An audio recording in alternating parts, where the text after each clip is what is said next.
xaalis dugaluñ si woon maanaam honneur moo ñu si dugaloon ba yàlla dogal li mu def mooy xaalis bi am muy ñun dañ daan ñëw rek uniquement bëri daan mooy suñu plaisir bu gën a neex suñu life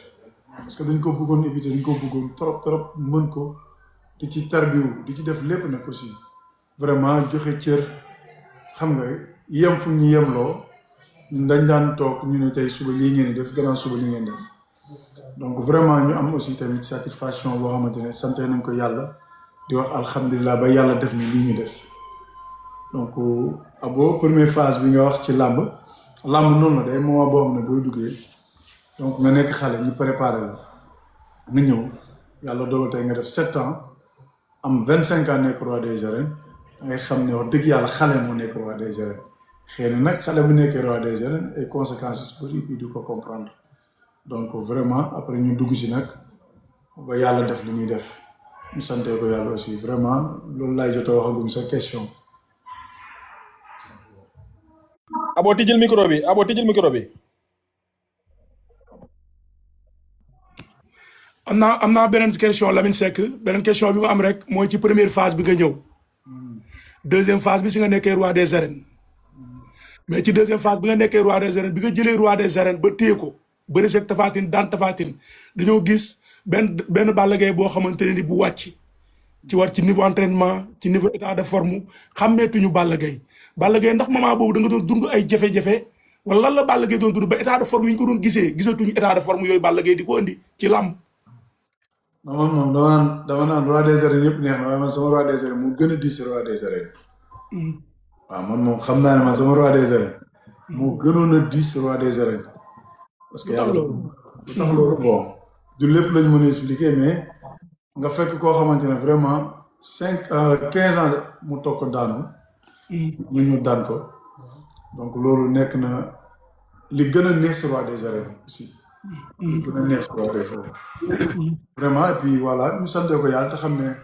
man sama roi des arènes dafa diisoon man foofu waaw loolu daal mën naa ko. lan moo ko diisoon Balla Gaye 2 parce que man dama benn genre sous-entendu. non nga nekk xale teel a nekk roi des arènes fi nga ko jëlee aussi tamit vraiment mu nekk roi fi ma ko jëlee moo sori fi ma ko làkkartee ba teg ko ci marché bi moo sori.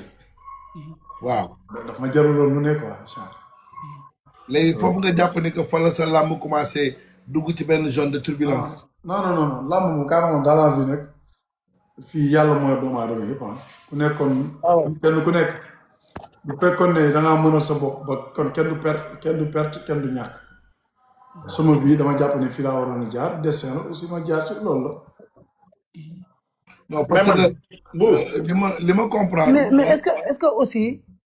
daanoo Yékini rek doyal ni man li ma waroon a def ci làmb yëpp. def naa ko parce que kii moo fi nekk 15 ans moom la kenn mënul woon daan ak ci dynamique bi nga nekkoon bi ngay daan Yékini parce que da nga daan Tapha Gueye daan Modou Lo daan Baboy daan Tyson ñëw teg ci Yékini est-ce que moment boobu doyaloo woon xaw a bàyyeeku loolu moo waral contre performance yi. non doyal woon parce que comme boobu ñun dañoo nekkoon ci école de lutte ñun ñoo ngi doon respecté suñuy entraînement ñu ngi sax di voyage di dem Amérique di ñëw di def musculation di def contact di def lépp. donc vraiment ñu teel ñoo doyal ci làmb parce que làmb bon honneur la suñu quoi man dama ko bëgg personnellement entraînement aussi tamit dama ko bëgg mais xëy na aussi tamit dama jàpp ne damaa génn ci état bi mënul ñàkk torof ni ma gëmee ne damaa ñëw rek 7 ans daan ñëpp noonu laa war a mën a gëmee ne aussi tamit li ci kanam mën na am torof mën na ci am ay gàllankoor. donc mais est-ce que ni Balla Gaye daan préparer combat boo wax na ko ci deuxième phase du carrière am boobu école lutte Balla Gaye 2 moo fi nekkoon Balla Gaye 2 mbër la moo xam ne dafa soxla automatisme daan takk ngeen daan bëre ba mu yàgg Balla Gaye 2 daan na voyage Balla Gaye 2 boo xoolee comment mi ci ba day dem voyage dem INSEP benn 6 mois ba comment am des 1 mois mu ñëw ci 1 mois ma bëgg ci takk ngemb bëgg ci bëre bëgg ci nangam ak naam est-ce que tamit li Abo di wax mooy façon bi nga daan aborder combat ak liggéey bi mu la jaraloon takk ngemb en tant que bërekat ça fait des années Balla Gaye 2 liggéeyatul même xeetu liggéey boobu ci ay préparation combat. waaw xam nga INSEP moom lépp fa am INSEP boo ko demee am na comme par exemple du ko contact yi nga xamante ne moom ngay contact yi ci suuf si mais am na contact boo xam ne ci tapis bi lañ koy defee loolu donc daan nañ ko def foofu. aussi tamit bu may nekk aussi en France dama fay toog liggéey aussi donc dama jàpp ne aussi àdduna lépp réglage la boo defee lii tey baaxul da ngay xool ëllëg boo ñëwaat ne lii defoon naa ko réussirul damay xool ni ma koy changé lii def naa ko mu réussir dama ciy nekk donc ci dynamique boobu ñu nekk nii donc moom la ñu war a xool li nga xamante ne dañoo war a teel a ñëw contact wala dañoo war a teel a commencé contact wala en tout cas daal footballeur du gëj terrain waaye aussi tamit mbër warut a gëj ci contact man loolu laa jàpp. parce que Salif na préparé combat du dem INSEP du dem Amérique du dem fenn day takk ngemb préparé combat am ba mu jeex. waaw moom laa nee nañu dégg ñu ne mbërum làmb waru gëj ci contact ba footballeur waru gëj ci terrain bi loolu laa jàpp aussi tamit donc yéex a contact yu ci bëri dafay am donc am nañ ci ay jàngat yoo xamante ne vraiment gis nañ ko xool nañ ko ne lii dañ ko war a changer li ñu war a def ci liggéey bi donc jàpp naa ne ak staff bi waxtaan nañ ci bu baax ne lii dañ ko war a teel a préparé fii lii dañ ko war a teel a préparé fii donc lépp loo gis. maanaam dootul dem INSEP ci préparation combat. waaw non mënut a ñàkk aussi parce que INSEP nekk na barab bu am importance waxuma Balla Gaye rek mais barab bu am importance mooy am na ay moniteurs complets yi nga xamante ne ay boxeurs ay lutte gréco-romaine donc am na lépp ci sport kon donc loolu dafa nekk ci sama milieu boobu ci entraînement dafa bokk aussi tamit sama société même si que ma ñëw rek war a dem di liggéey il faut que ma dem fa liggéey teel a ñëw teel a contact teel a box li ma war a def yëpp ma teel ko def Sénégal teel a préparé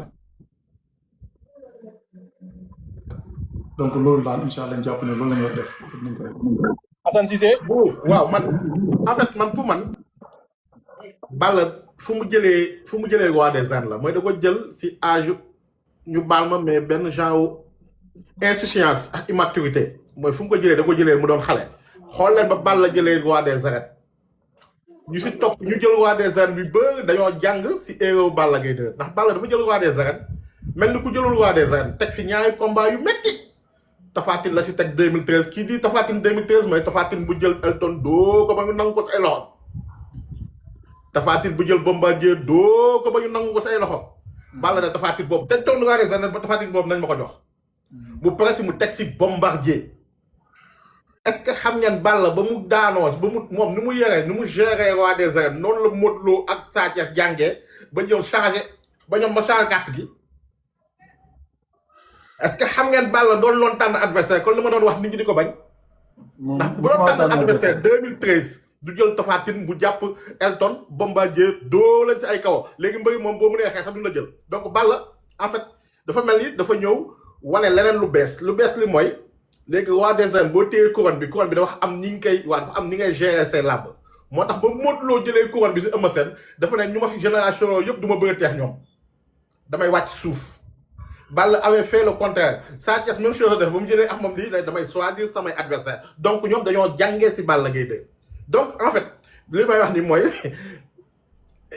bu ma nee dafa révolutionné la maanaam daal Balla daan saraxe boppam te ñii saraxe du saraxe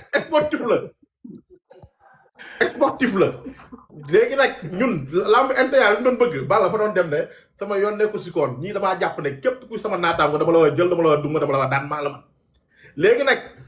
gars yi nag ba ñu jëlee ñoom couronne bi commencé indi gestion mooy lan xel la ñuy defalee léegi couronne bi non du ma laal fii day metti du ma laal fii day metti kii laay bëggal foofu la commencé foofu la tànn moo tax ñu roi des arènes tànn bu mu xewee yàggut man ndax ñun fekk nañ génération bi te lii ma wax nii dafa am Tapha Tine bu muy jël ni c'était un combat très très très risqué ndax jamono jooju loxo Tapha Tine dafa doon wax Tapha Tine doo Bombardier doo Elton Balla jël ko Bombardier bu fi ñëpp ba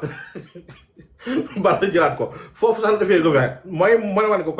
est-ce que si c'était à refaire Balla est-ce que booy. mais grand Assane baal ma mais est-ce que boobu aussi amoon na beneen choix. non amoon na choix. parce que boobu amoon na beneen choix parce que boobu. Lamine. lamb ba mu commencé am tànn ci la sax jafe-jafe ay combat am. c'est-à-dire que moom mënuma gëm ne yow sportif nga préparer say combat ngay taamu bëre koy bëre kii laay bëre kii baax na kii baaxul loolu amul ci sport. championnat dañ koy teg tey championnat muy bu anglais bi muy bu français bi ñëppay football donc pour man li ma gëm man en tant que sportif man boo seetee samay combat lu gën a tàng laa gën a bëgg sax lu seet. lamb moo tollu foofu c'est-à-dire que gis nga sport dafa neex. mais léegi da ngay gis promoteur boo xamante ne moom day tëgg combat mais day basé wu ci mbër bi mais bu njëkk amateur mooy xool ne lamb bi dafa neex lamb bi buñ ko boolee dafay neex ñu boole leen mooy lu jaadu te loolu mooy sport aussi man dama gëm ne man sportif man jàpp naa ne man Omar Sakho Balla Gaye dama jàpp ne lu gën a métti laa gën a soxla lu yomb parce que man moo tax boo gisee tey nit ku nekk da nga koy xool ci sa bopp boo yóotoo lu yomb rek ngay dégg ci yow mais boo yóotu lu mag aussi tamit di bëri di daan ñooñu nga soxla di leen daan lu mag rek ngay dégg moo tax ñu lay waxal loo xamante ne duñ ko waxal sa morom man loolu laa gëm. mais Simba yaa ngi fi bàyyi Franc dem jëli Ada Fass. non Def attends non Def day am question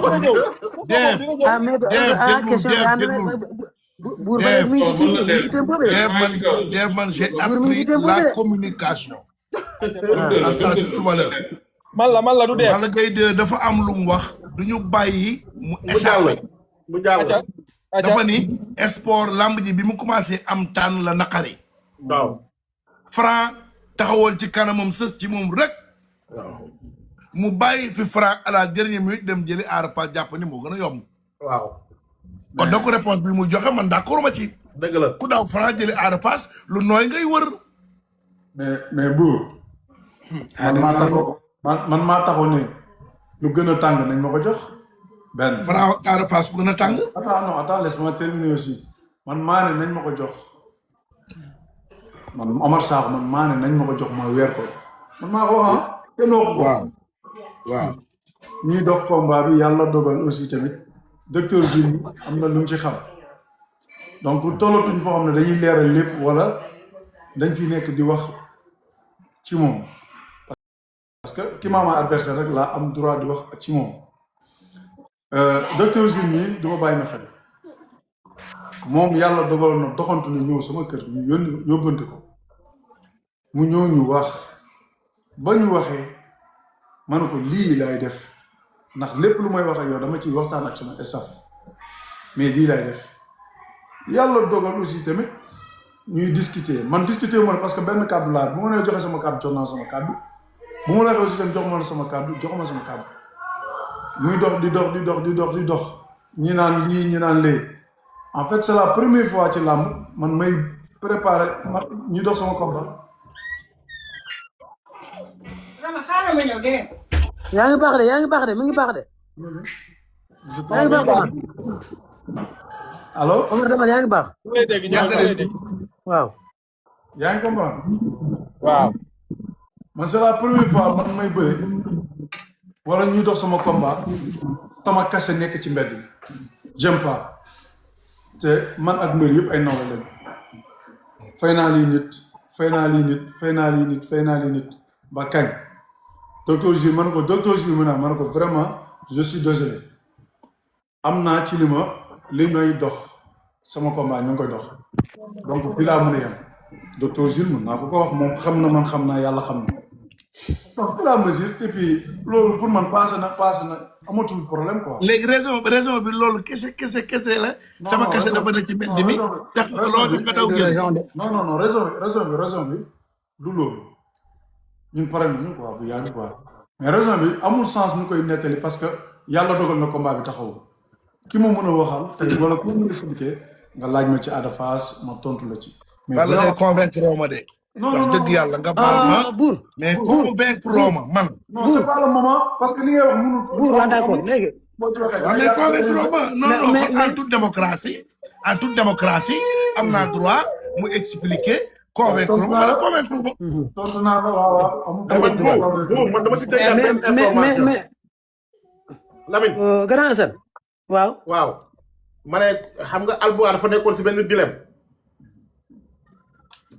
maanaam Ada Fass dañ ko signé loon contrat contre Sa Thiès ñu jël Sa Thiès jox ko keneen ñu ne Balla nag moo ñëw sauver Alboua est-ce que loolu am na wala amul pour mën a utal porte de sortie waa Alboua daal pour Ada Fass mën a am combat. dama leen wax benn affaire da ngay laaj suma staff wala suma encadrement ba làmb ji naree nekk fi di coow pas sax ay sauver loon parce que man bu ma sauvé Albourakh sama jaan wàcc na ndax Albourakh day dox toujours ci li may sauvé donc nekkatuñu ay promoteur wala ay famille ay tuddante doom ay demalante ay toogante waxtaan soppi xalaat donc man maa njëkk a taxaw man Amar Sakho Balla Gaye boobu ñu ngi France coow li commencé bëri dama woo Aziz ba mu ñëw ma ne ko comme demee na ni garaawul jox leen ma Ada Fass man maa laaj Ada Fass pour mu jox ko ñu si